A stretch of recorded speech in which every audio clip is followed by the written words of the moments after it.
நல்ல டேஸ்டியான நெத்திலி கருவாடு தொக்கு எப்படி செய்யலாம் அப்படிங்கிறத பார்க்கலாம். தேவையான அளவு நெத்திலி எடுத்துக்கோங்க.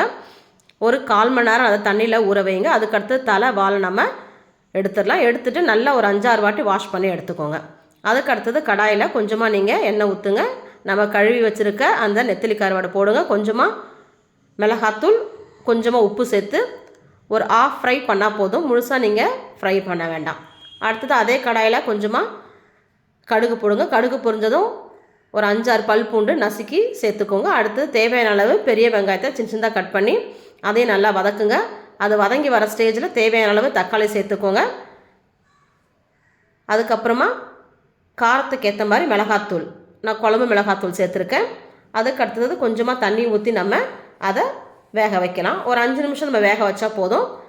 அடுத்தது நம்ம வறுத்து வச்சுருக்க அந்த நெத்திலி கருவாடையும் சேர்த்துக்கலாம். தேவையான அளவு உப்பு, கருவேப்பிலை சேர்த்து ஒரு 5லேருந்து ஒரு 10 நிமிஷம் நம்ம வேக வச்சு எடுத்துட்டோம் அப்படின்னு சொன்னால் நமக்கு ஒரு நல்ல டேஸ்டியான நெத்திலி கருவாடு தொக்கு ரெடி.